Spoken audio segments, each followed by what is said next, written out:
मैं मुबल्लिग बनूं सुन्नतों का, खूब चर्चा करूं सुन्नतों का। अल्हम्दुलिल्लाहि रब्बिल आलमीन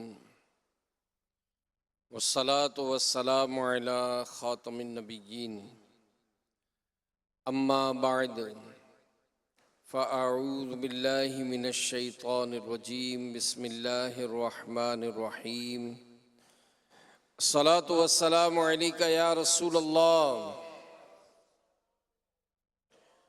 व अला आलिका व सहाबिका या हबीबल्लाह। अस्सलातु वस्सलामु अलैका या नबिय्यल्लाह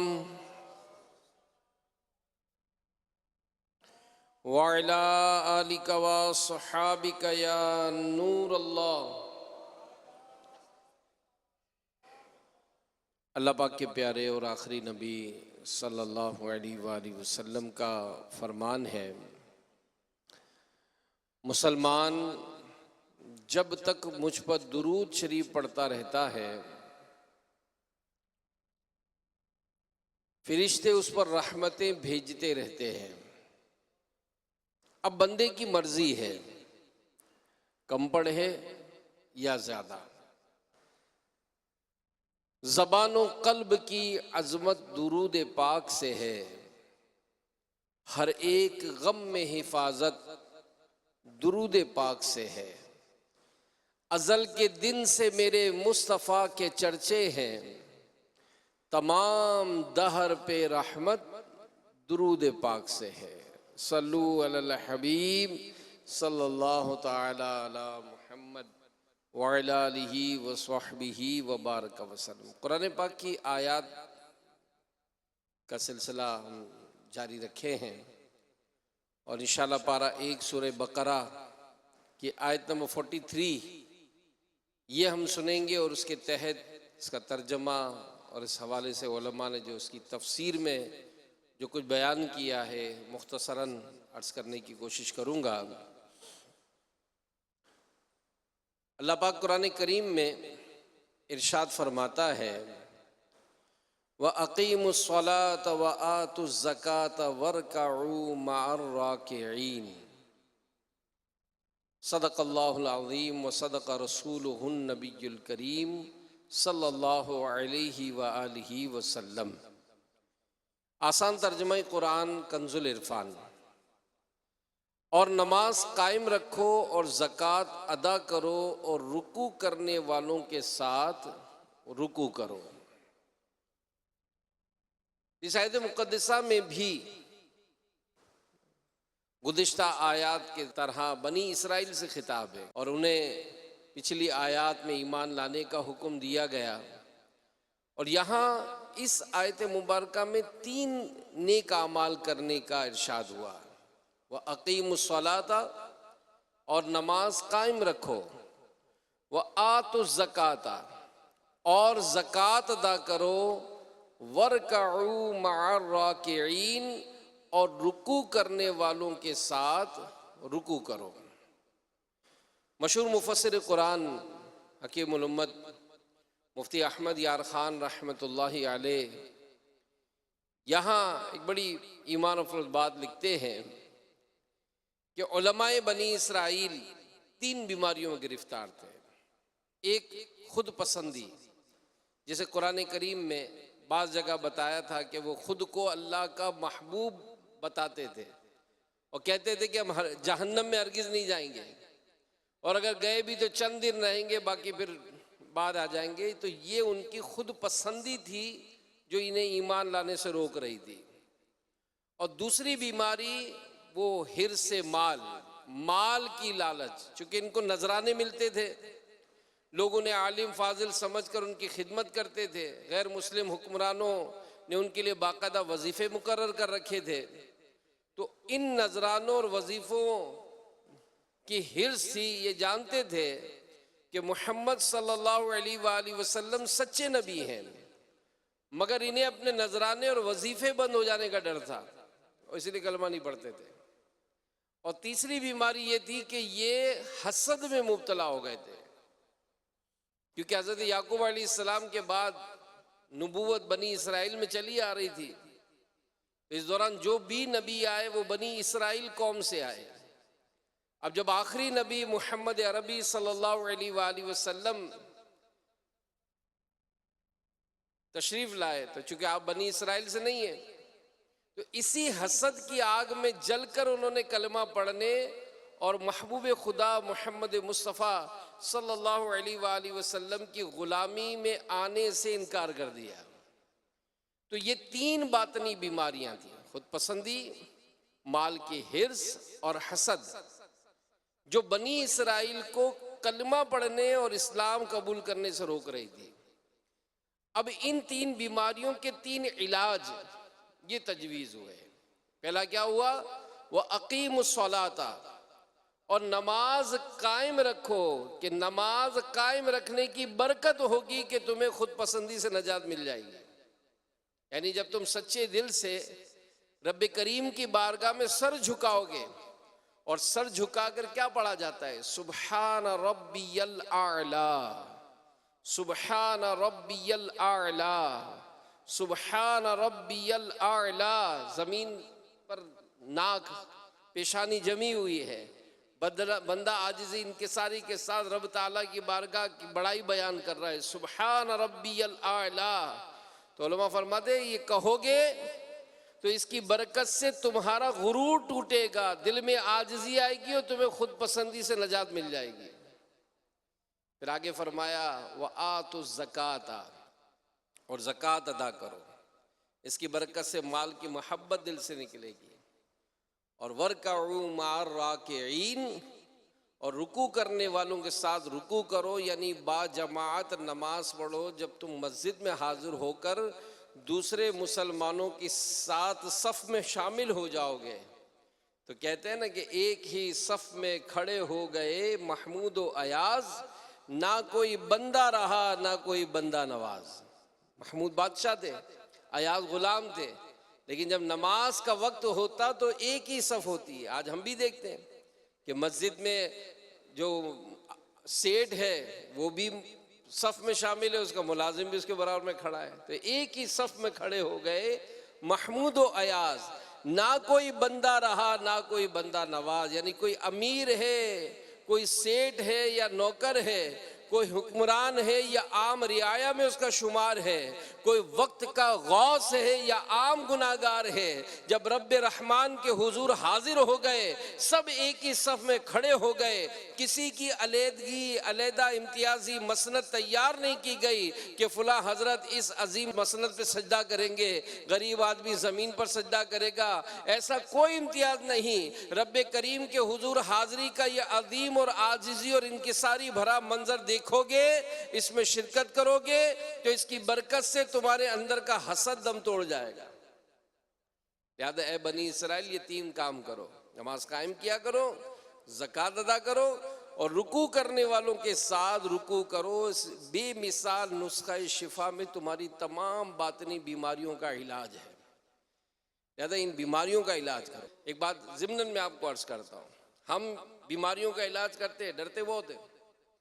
कई ऐसे जो बिल्कुल अपने टेस्ट करेंगे, ज़रा सा सांस फूलना शुरू हुआ डॉक्टर के पास पहुंच गए, ज़रा नींद उड़ गई फिर डॉक्टर के पास पहुंच गए, कान में दर्द हुआ तो डॉक्टर के पास पहुंच गए, उंगली में ज़रा सा ज़ख़म लगा बड़े डॉक्टर के पास पहुंच गए। अच्छे से अच्छा इलाज कराते हैं, अच्छे से अच्छा इलाज कराते हैं। क्यों? यार मरज़ बढ़ ना जाए। उंगली पे मामूली सा अगर कट भी लग जाए और डॉक्टर साहब ने कहा कि खबरदार पानी नहीं लगाना, बचाते, ये खट्टी खट्टी चीज़ें नहीं खाना, ये फुला फुला चीज़ से परहेज करो। क्यों? कि कहीं मरज बढ़ ना जाए। ये मरज बढ़ा तो क्या करेगा? ज्यादा से ज्यादा उंगली कटेगी ना, और कुछ तो नहीं होगा।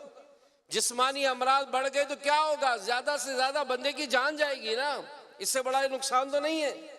लेकिन ये जो बातनी बीमारियां होती हैं, बातनी बीमारियां, दिल की बीमारियां जिसको कहा जाता है, इनसे क्या होता है? इससे बंदे का ईमान ज़ाया हो जाता है। तो इनका इलाज तो बिल्कुल सीखना फ़राइज़ में से। मालूमात करें हसद क्या होता है, कैसे पैदा होता है, तकब्बुर किस बला का नाम है, ग़ीबत किसे कहते हैं, चुगली कैसे हो जाती है, बदगुमानी क्या शय है।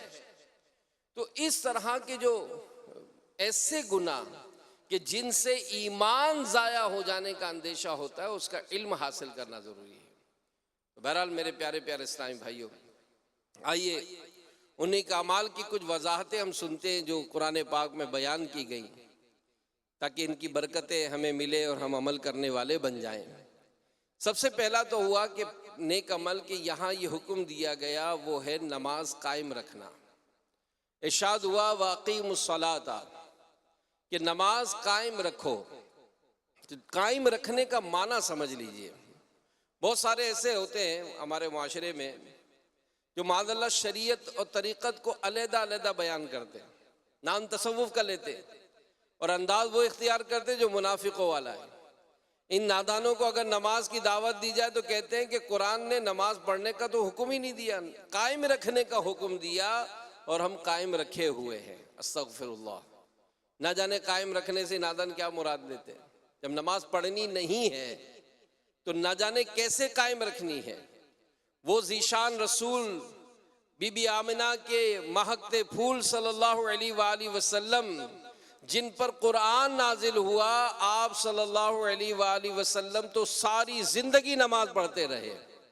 रातों को इतना तवील क़याम फरमाते कि पैर मुबारक सूज जाते थे, इतना तवील क़याम फरमाते थे। तो नमाज कायम रखने के माना क्या है? नमाज कायम रखने के क्या माना है? तवज्जो के साथ सुनिए। उलमा फरमाते कि नमाज सही पढ़ना, मसलन नमाज के रुकू, सजदे, क़िरात, क़ियाम वगैरह सब कुछ अफ़आल बिल्कुल इस तरह अदा करना जैसे रसूल पाक सल्लल्लाहु अलैहि वसल्लम ने सिखाए हैं। फिर दूसरी बात, नमाज हमेशा पढ़ना, हमेशा पढ़ना। ये बाज़ ऐसे मजहबी लोगों के पास जॉब करते हैं कि जिनकी दुकान पर या ऑफिस में काम करने की एक पाबंदी होती है कि जनाब नमाज पढ़नी है। वो नमाज पढ़ते हैं मगर 4 टाइम की। जो सेठ साहब नौकरी से निकाल देंगे, या 3 टाइम की। अगर ईशा से पहले पहले छुट्टी हो गई तो ईशा की भी माज़अल्लाह छुट्टी। तो ये नहीं है इतवार को फिर सारी नमाजों की छुट्टी। तो ऐसा नहीं, एक भी नमाज कज़ा ना करना। फिर सही वक्त पर नमाज पढ़ना, नमाज की फिक्र रखना। सफर में हो या घर में, तंदुरुस्ती हो या बीमारी, हर हाल में नमाज पढ़ते रहना, इसको नमाज कायम रखना कहते हैं। ऐसा नहीं है कि जनाब सफर में तो जनाब आज नमाज की छुट्टी हो गई। नहीं नहीं, आप सफर ऐसा करें कि आपको आसानी से नमाज पढ़ने का मौका मिल जाए। कई ऐसे लोग हैं सफर में एहतिमाम करते नमाज का, नमाज छूटनी नहीं चाहिए।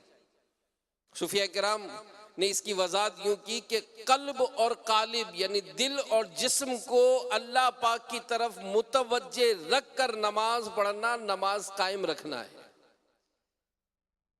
हज़रत अबू हुरैरा रदी अल्लाह अन्हु बयान करते हैं कि अल्लाह पाक के प्यारे और आखिरी नबी सल्लल्लाहु अलैहि वसल्लम का फरमान है कि जब बंदा नमाज के लिए खड़ा होता है तो अल्लाह पाक की बारगाह में हाजिर होता है। जब वो इधर उधर देखता है तो अल्लाह पाक इरशाद फरमाता है तो किसकी तरफ देख रहा है? क्या मुझसे बेहतर की तरफ देख रहा है? ए इब्ने आदम, यानी ए आदमी, मेरी तरफ मुतवज्जे हो जा, मैं उससे बेहतर हूं जिसकी तरफ तू देख रहा है। तो नमाज इस तरह पढ़ो गोया तुम रब को देख रहे हो। अगर अगरचे रब को नहीं देख रहे, मगर ये तस्वुर तो बन सकता है कि रब मुझे देख रहा है? तो नमाज इस तरह से अदा करना, इसके मामलात को सीखना। और ये अल्हम्दुलिल्लाह दावत इस्लामी के दीनी माहौल का मैं कहता हूँ बहुत बड़ा फैज़ान है कि जो नमाज कोर्स कराती है। जी हाँ, अगर आपने आज तक नमाज कोर्स नहीं किया, मैं आपको दावत देता हूँ, मदनी चैनल के नाज़रीन आपको भी दावत देता हूँ। नमाज कोर्स 7 दिन का कोर्स है। आप फैज़ान मदीना आकर ये कोर्स करें, आप खुद एहसास होगा कि मैं बहुत लेट हो गया। अगर नहीं आ सकते तो शॉर्ट टाइम अपने जो दावत इस्लामी के मुबल्लिगीन हैं उनके ज़रिए इलाकों में ये कोर्स कराएं। रात के 1 घंटे की क्लास ले लें। ये भी नहीं कर सकते तो फैज़ान ऑनलाइन एकेडमी के ज़रिए ऑनलाइन कोर्स कर लें। आप शायद ज़िंदगी का ये बहुत बड़ा समझो कि एक कारनामा हो जाएगा आपका। और शायद अगर अफसोस करना चाहें तो हो जाएगा अफसोस कि यार अब तक क्यों नहीं सीखा मैंने। काश मैं नमाज दुरुस्त कर लेता तो मेरी नमाज बेहतर हो जाती।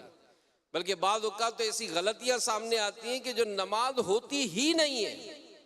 बाद नमाज के ऐसे मसाइल हैं जिनको अगर आप जान लें तो अपने अतराफ में देखेंगे नमाज पढ़ने वालों को, तो आपको एहसास होगा कैसे नमाज पढ़ रहा है यार। हमारी दादा की उम्र के वो नमाज पढ़ रहे हैं और गलत पढ़ रहे हैं। इसका मतलब ये हुआ कि 60-70 साल से अगर नमाज पढ़ रहे हैं तो गलत पढ़ रहे हैं। और फिर हम कहते हैं कि यार नमाज पढ़ते लेकिन हमारी आदतें नहीं सुधरती हैं। इसमें बयान हो चुका पिछली बार कि नमाज को चेक करें कि कहीं आपकी मेरी नमाज में तो कोई ऐसा फर्क नहीं है कि जिससे नमाज पढ़ने के बावजूद भी हम गुनाहों से बाज नहीं आ रहे। अल्लाह के नेक बंदे नमाजों से कैसी मोहब्बत करते थे। हज़रत अब्दुल्ला बिन मुबारक रहमतुल्लाहि अलैह फरमाते हैं कि बचपन में देखी हुई एक इबादत गुजार खातून मुझे अच्छी तरह याद है। नमाज की हालत में बिच्छू ने उन्हें 40 डंक मारे मगर उनकी हालत में फर्क नहीं आया। जब वो नमाज से फारिग हुई तो मैंने कहा कि अम्मा इस बिच्छू को आपने हटाया क्यों नहीं? जवाब दिया, साहिबजादे तुम अभी बच्चे हो, इबादत में मसरूफ थी, अपना काम कैसे करती। बुजुर्गों की सीरत में लिखा है घर में आग लग गई, पड़ोसियों ने आकर आग बुझाई और आप नमाज में मसरूफ हैं, आपको पता ही ना चला। बहरहाल मेरे प्यारे प्यारे इस्लामी भाइयों, अल्लाह पाक से दुआ करें कि अल्लाह पाक ऐसी नमाजें पढ़ने की हमें तौफीक बख्शे। खैर, अल्लाह पाक ने हमें नमाज कायम करने का हुक्म दिया और कायम करने का मतलब हमने सीखा कि नमाज सही पढ़ी जाए, वक्त पर पढ़ी जाए, हमेशा पढ़ी जाए, नमाज की फ़िक्र की जाए और अल्लाह पाक तौफीक बख्शे तो दिल की तवज्जो के साथ समझ कर पढ़ी जाए। मुफ्ती अहमद यार खान नईमी रहमतुल्लाहि अलैह लिखते हैं कि नमाज कायम करना नमाज के ज़ाहिरी बातनी आदाब का लिहाज रखते हुए नमाज पढ़ना ही इंसान को बुराइयों और बुरी बातों से बचाता है। तो इस अंदाज से काश हम नमाज पढ़ें तो ऐसी ऐसी बरकतें नसीब होंगी कि हमारी आदतें सुधर जाएंगी। एक मरतबा अल्लाह के प्यारे नबी सल्लल्लाहु अलैहि वसल्लम की बारगाह में अर्ज़ की गई कि फुला शख्स रात को नमाज पढ़ता है, सुबह को चोरी करता है। आप सल्लल्लाहु अलैहि वसल्लम ने फरमाया कि अनकरीब नमाज उसे बुरे अमल से रोक देगी, नमाज की बरकत से बच जाएगा। तो हम देखें, और नमाज है ऐसी इबादत कि इसकी तरफ अगर बंदा आगे बढ़ता है और तो गुनाहों से सुथरा हो जाता है, गुनाह उसके धुल जाते हैं। बल्कि यहाँ तक उलमा ने लिखा कि जब नमाजी नमाज के लिए खड़ा होता है तो उसके गुनाह जो है वो गठड़ी की सूरत में उसके सर पे रखे जाते हैं। जैसे वो सजदे में गिरता है, सजदा करता है तो गुनाह उसके गिर जाते हैं। गोया वो नमाज से फारिग होता है तो ऐसा हो जाता है जैसे अपने माँ के पेट से आज ही पैदा हुआ है। नमाज गुनाहों की मुआफ़ी का जरिया है। तो मेरे प्यारे प्यारे इस्लामी भाइयों, अल्लाह पाक हमें नमाज से मोहब्बत अता फरमाए कि नमाज जो है ये बहुत ही आला अफजल तरीन इबादत है। अल्लाह पाक की रिज़ा का सबब नमाज है। बुजुर्गों से पूछा गया कि हज़रत आपको अगर कहा जाए कि या तो जन्नत में चले जाएं, 2 रकात नमाज पढ़ लें, तो क्या करेंगे? तो मैं 2 रकात नमाज पढ़ूंगा। जन्नत में जाने का तो दिल चाहता है मगर नमाज पढ़ने से अल्लाह की रिज़ा हासिल होगी, मैं नमाज पढ़ना इख्तियार करूंगा। नमाज से मोहब्बत। और फिर मक्की मदनी आका सल्लल्लाहु अलैहि वसल्लम का फरमान कि नमाज मेरी आंखों की ठंडक है, नमाज में मेरी आंखों की ठंडक है। वो उम्मती जो 5 वक्ता नमाज पढ़ता है, बाजमात पढ़ता है, गोया अपने प्यारे नबी की आंखों को ठंडक पहुंचा रहा है। कितनी शफकत और कितनी मोहब्बतों का ये हकदार बन रहा है नमाज पढ़कर प्यारे नबी सल्लल्लाहु अलैहि वसल्लम की। फिर अंबिया किराम अलैहिमुस्सलाम की सुन्नत ये नमाज है और यही वो नमाज है जो कब्र में हमारी रोशनी का जरिया बनेगी। ये अंधेरी कब्र का चिराग है, बज़ाहिर मिट्टी की बनी हुई होती है, लेकिन उलमा फरमाते हैं ना कि इसी मिट्टी के ढेर के नीचे कोई कब्र जो है वो जन्नत का बाग बनती है तो कोई जहन्नम का गढ़ा बनती है। तो कब्र को जो जन्नत का बाग बनने के जो आमाल है उसमें एक अमल नमाज है। नमाज ना छूटे, दुनिया के काम आगे पीछे होते हो जाए कि नमाज ना छूटे, नमाज से मोहब्बत करें और वक्त पर सही तौर पर अदा करें। और इसी तरह नमाज अज़ाब कब्र से बचाती है, नमाज क़यामत की धूप में साया है, नमाज पुल सिरात के लिए आसानी है, नमाज नूर है, नमाज जन्नत की चाबी है, नमाज जहन्नम के अजाब से बचाती है, नमाज से रहमत उतरती है, अल्लाह पाक बरोज़े महशर नमाजी से राज़ी होगा, नमाज दीन का सुतून है, नमाज से गुनाह मुआफ़ होते हैं, नमाज दुआओं की कबूलियत का सबब है। ऐसी कई रिवायात मौजूद हैं कि एक बुजुर्ग रहमतुल्लाह ताला अलैह अपने साथियों के साथ ये सफर पर थे, सबने अपना अपना सामान अपनी सवारियों पर रखा था। उन बुजुर्ग के सवारी को ठोकर लगी, वो जानवर गिरा और मर गया। अब लोग भी रुक गए, काफिला रुक गया। अब ये अल्लाह वाले थे, नेक लोग थे, तो किसी ने आकर कहा कि हजरत अपना सामान मुझे दे दीजिए, आपका जानवर तो हलाक हो गया। आपने फरमाया ठहरो, ताज़ा वुजू किया, 2 रकत नमाज पढ़ी और अल्लाह की बारगाह में हाथ उठाए। उलमा ने लिखा है कि अभी ये हाथ वापस नहीं लौटाए थे कि मरे हुए जानवर में हरकत पैदा हो गई, वो जिंदा होकर खड़ा हो गया। तो नमाज दुआ की कबूलियत का सबब है, नमाज से रोजी में बरकत होती है, नमाज बेहयाई और बुरे कामों से बचाती है, नमाज शैतान को नापसंद है, नमाज कब्र के अंधेरे में तन्हाई का साथी है, नमाज नेकियों के पलड़े को वजनी बना देती है, नमाज मोमिन की मेराज है, नमाज को वक्त पर अदा करना तमाम आमाल से अफजल है। और नमाजी के लिए सबसे बड़ी नेमत ये कि उसे क़यामत के दिन रब ताला का दीदार अता होगा।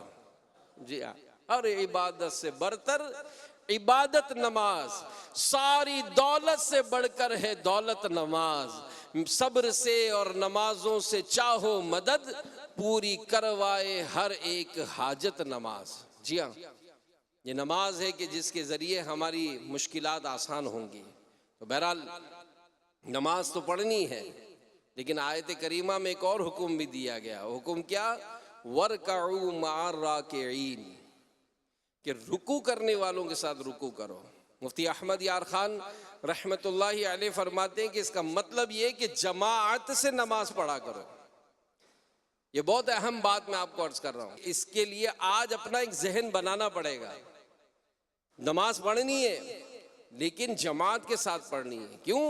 कि जमात की नमाज तन्हा नमाज पर 70 दर्जे अफजल है, 27 टाइम ये अफजल है।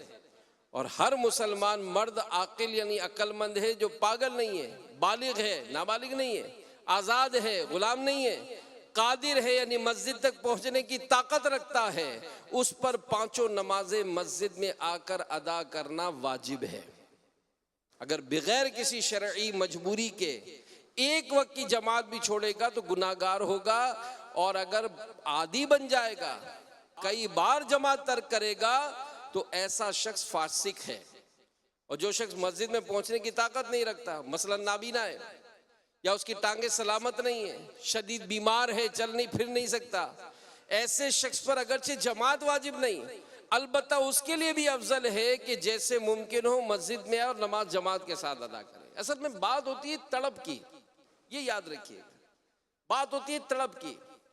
एक तो होता ना उज़र बना लेते, जैसे अभी एक बड़ी तादाद ने कुर्सियों पे भी नमाज पढ़ना शुरू कर दी है।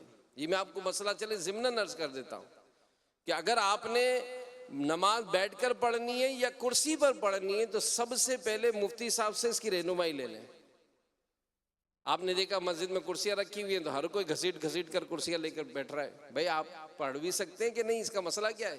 फिर कुर्सी पे नमाज पढ़नी कैसे है, इसका पूरा तरीक़ेकार अमीर अहले सुन्नत ने अपने रिसाले नमाज का तरीक़ा तकरीबन 20 सफ़हात लिखे हैं। उसमें बहुत आसान अंदाज से आपको कुर्सी पर नमाज पढ़ने का अहकाम उसमें मिलेंगे।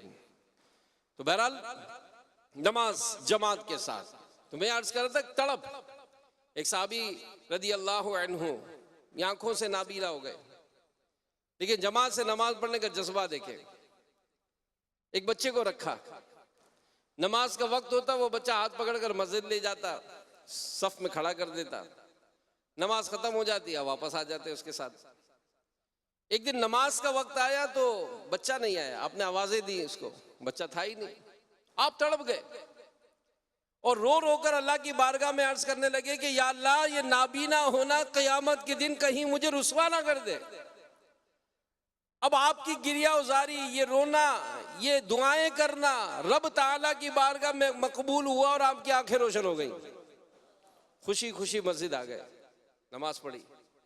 नमाज पढ़कर जैसे ही घर पहुंचे फिर नाबीना हो गए। जब तक जिंदा रहे, उलमा ने लिखा कि मामूल रहा कि जैसे ही नमाज का वक्त होता आंखें रोशन हो जाती हैं, नमाज पढ़ के घर वापस आते नाबीना हो जाते। तड़प थी ना, जज्बा था।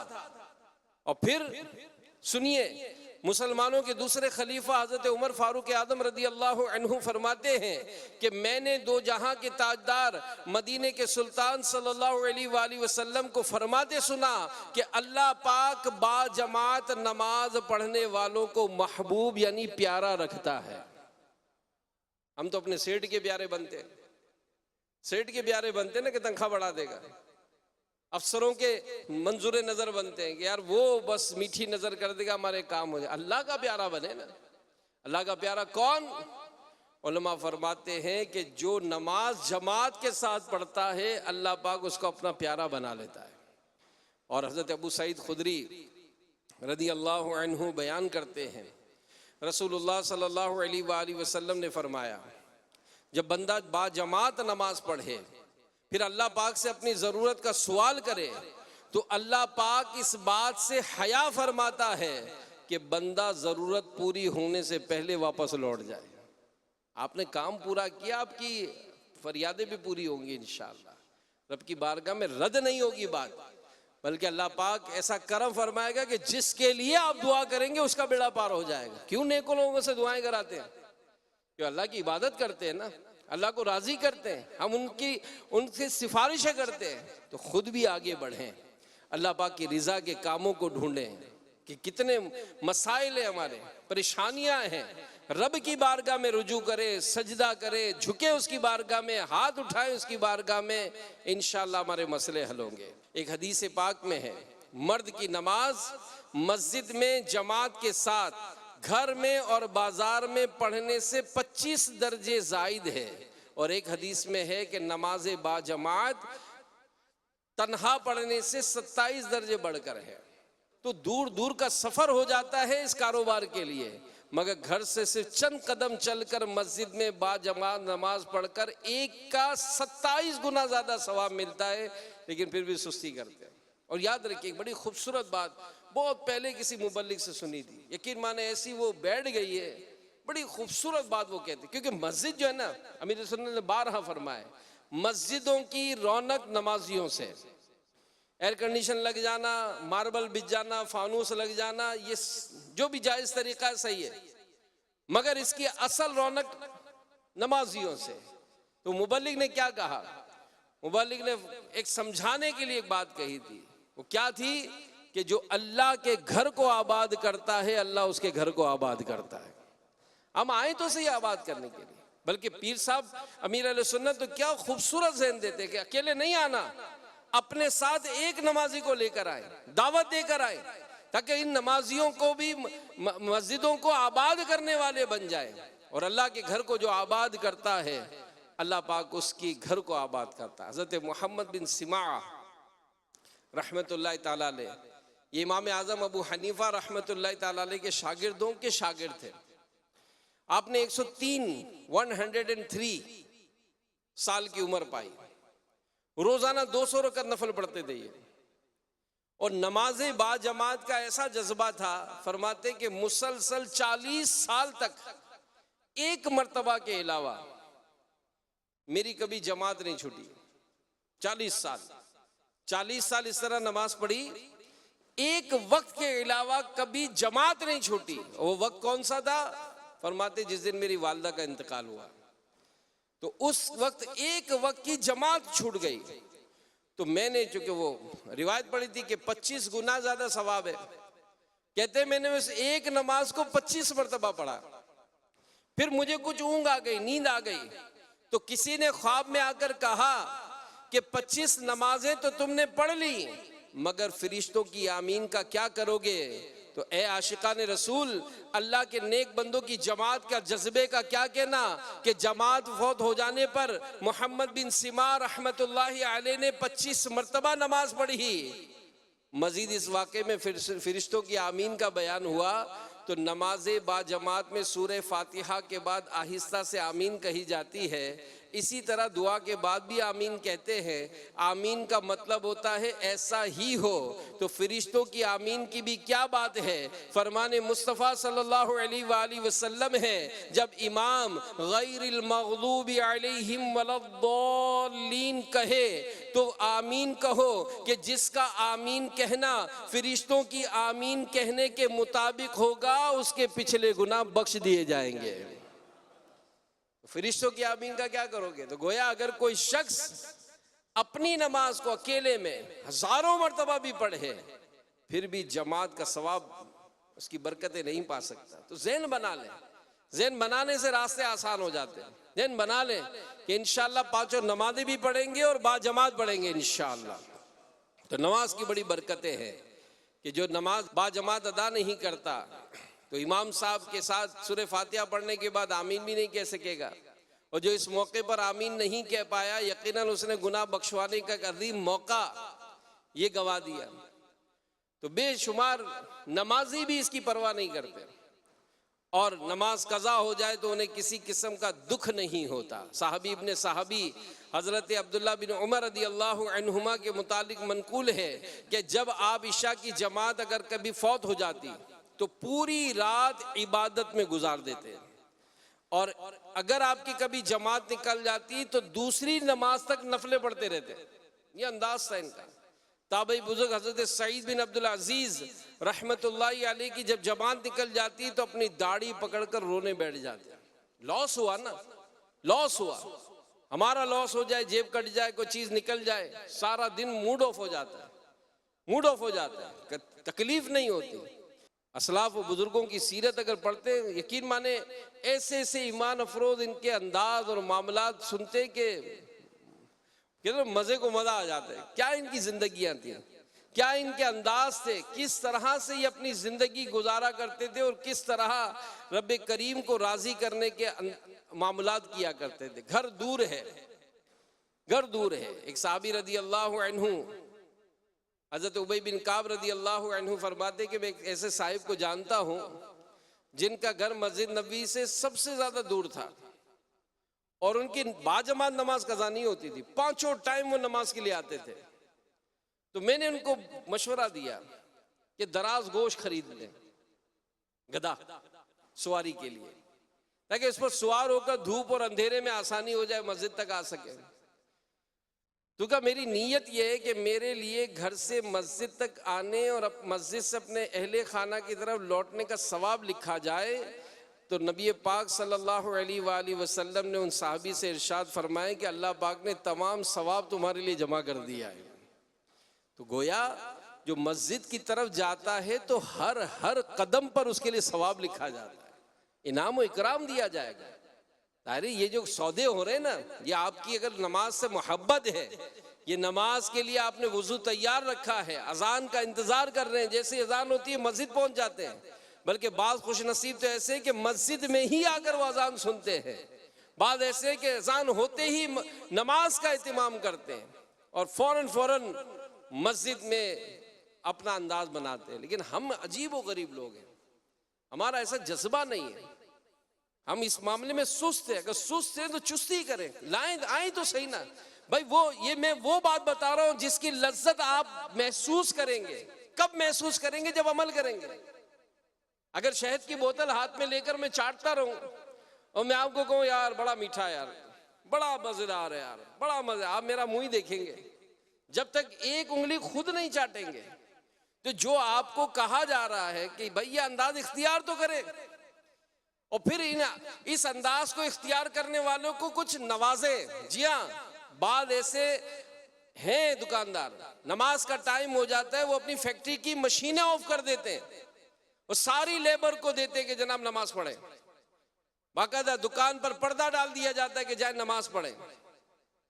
और बाद ऐसे भी हैं कि अगर नमाज पढ़ने की अगर कोई मुलाजिम बात करता है जमात के साथ तो उसको फारिग करने का इशारा दे देते।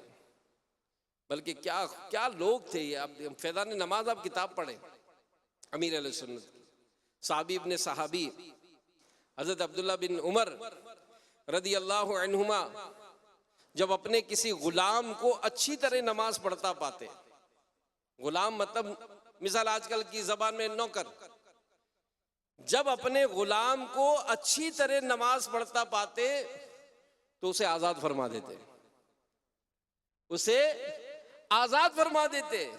जब गुलामों को इस बात का पता चला तो आपको दिखाने के लिए अच्छी अच्छी नमाज पढ़ने लगे और आप उन्हें आजाद फरमा दिया करते। किसी ने आपसे इस बारे में अर्ज की कि हुजूर ये आपको दिखाने के लिए नमाजें पढ़ते हैं, आप इनको आजाद कर देते। फरमाया जो अल्लाह के नाम पर हमें धोखा दे हम उसे धोखा खा लेते। सुभान अल्लाह। हज़रत सैयदना मुआज़ बिन जबल रदी अल्लाह अन्हु एक मतलब नमाज के लिए तशरीफ ले गए। अब देखिए गुलाम सारे जो है वो नमाज पढ़ रहे हैं। पूछा तुम किसके लिए नमाज पढ़ रहे हो? बोले अल्लाह पाक के लिए। आप रदी अल्लाह अन्हु ने फरमाया कि जाओ मैं तुम सबको अल्लाह की रजा के लिए आजाद करता हूं। यानी मतलब इनको इनाम दिया। आप सोचिए कितना बड़ा मतलब आज इनकी सैकड़ों साल गुजरने के बाद भी इनकी बातें सुनकर हम ईमान को हरारत दिलाते हैं। और आज हमें इस बात का डर होता है कि हमारे मुलाजिम अगर जमात से नमाज पढ़ेगा हमारा कारोबार ठप हो जाएगा, अगर ये नेक बंदा बन जाएगा तो कारोबार में कमी आ जाएगी। ना ना, गौर तो करें क्या थे हम। फुटपाथों पे फेरी करने वाले क्या भूल गए आज बड़ी बड़ी फैक्ट्रियों के मालिक बन गए? वो दौर भूल गए कि जब फुटपाथों पे फेरी लगाते थे, छोटा सा स्टॉल लगाते थे, नौकरियां करने वाले आज बड़े बड़े दुकानों के मालिक बन गए। किसने ये सारे इनाम अता फरमाए? रब ताला ने दिए ना। अगर उस रब ताला को राजी करने के लिए अगर कोई ऐसा निजाम बनाते हैं, अमीर सुन्नत ने तो बाकायदा एक जुमला कहा था जो मकतबतुल मदीना वालों ने जारी भी किया है कि प्ले कार्ड बना लें और नमाज का टाइम आए तो अपनी दुकान का शटर गिराकर उसमें प्ले कार्ड लगा दें। हम नमाज के लिए जा चुके हैं, आप भी आ जाएं। हम नमाज के लिए जा चुके हैं, आप भी आ जाएं। अल्लाह के घर को आबाद करें, शौक लाएं, अपने मुलाजमीन अपने जो काम करने वाले उनको शौक दिलाएं।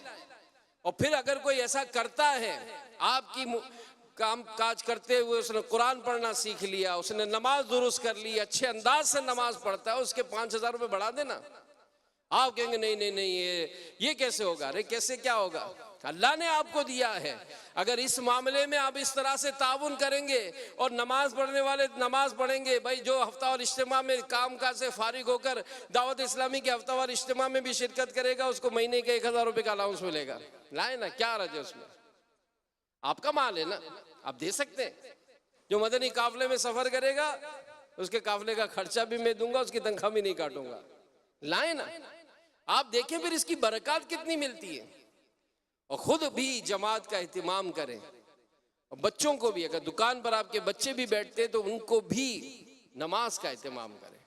बुजुर्गों की सीरत में सुभान अल्लाह, हजरत अबू मोहम्मद सईद बिन मुसैयब रहमतुल्लाह अलैह ने 40 साल के अरसे में हर नमाज पहली सफ में अदा की और फरमाते हैं कि 40 साल से मेरी कभी जमात फौत ना हुई, ना मेरी नजर लोगों की गर्दनों के पिछले हिस्से पे पड़ी। इसका क्या मतलब कि पहली सफ में खड़े होते थे तो कोई आगे नमाज ही नहीं था, कोई गर्दन तो उसकी नजर आएगी जो अगली सफ में हो, तो पहली सफ में नमाज पढ़ते थे।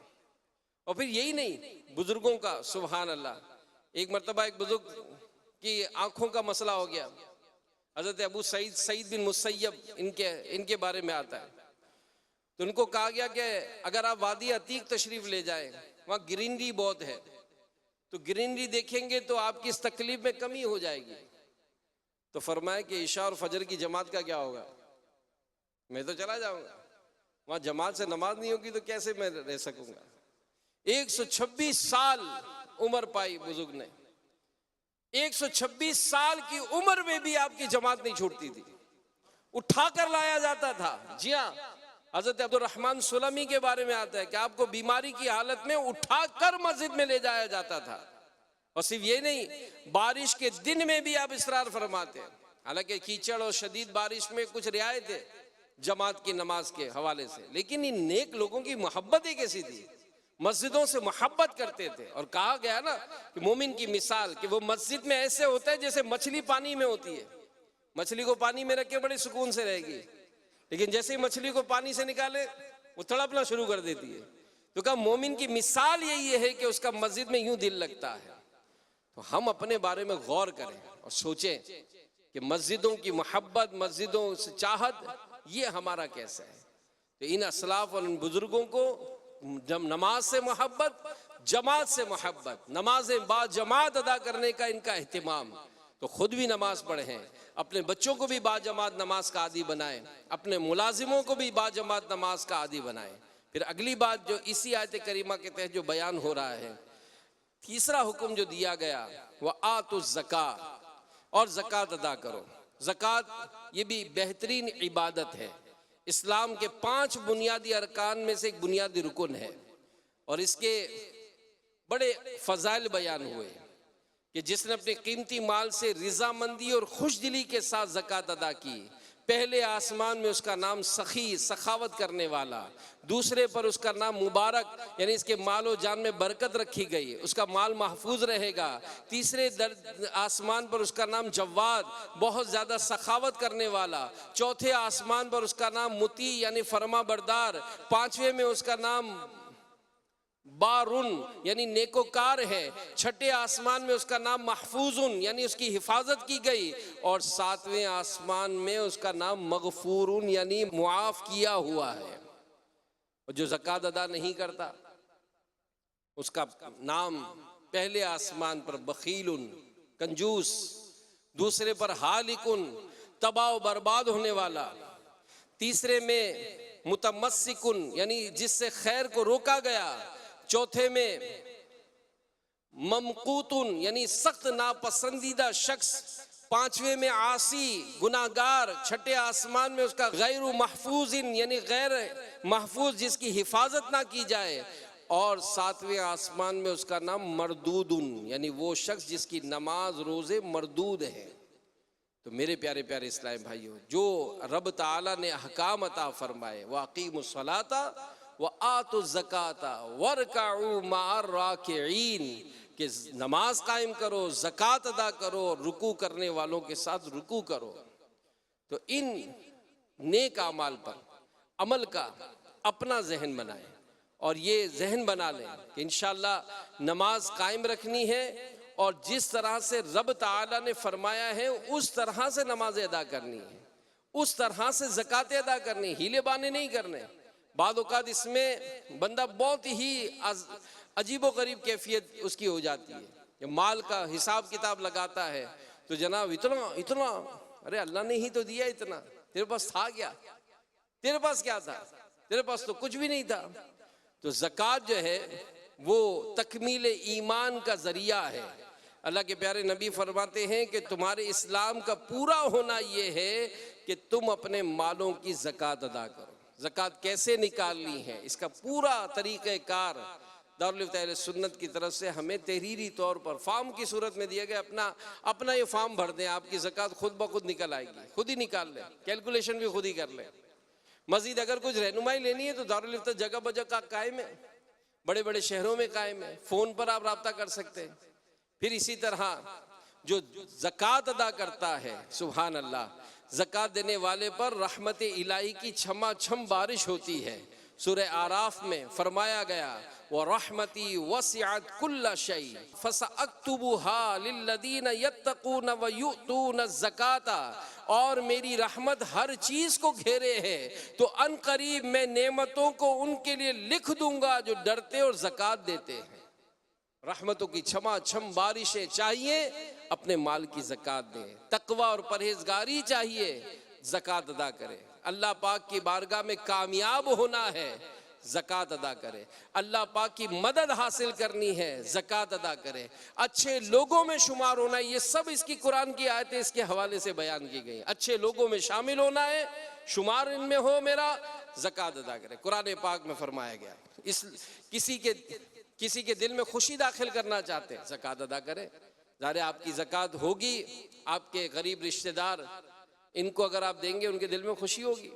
आपके जो कमज़ोर मुलाजमीन हैं उनकी मदद करें, पड़ोसियों की मदद करें।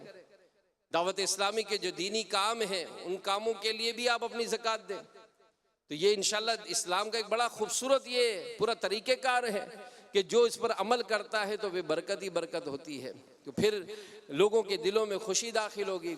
किसी का ऐसा मुश्किल वक्त में हम काम आ जाएं, ज़िंदगी भर वो हमें दुआओं से नवाजता है। और याद रखिए आखिरी एक बात कहते हुए चलता हूँ, जब भी आप किसी के लिए अच्छा कर रहे होते हैं, जब भी आप किसी के लिए कहीं भी अच्छा कर रहे होते हैं, आपके लिए भी कहीं अच्छा हो रहा होता है। अल्लाह हमें अमल की तौफीक अता फरमाए। आमीन बिजाही खातमिन नबिय्यीन सल्लल्लाहु अलैहि वसल्लम। मैं मुबल्लिग बनूं सुन्नतों का, खूब चर्चा करूं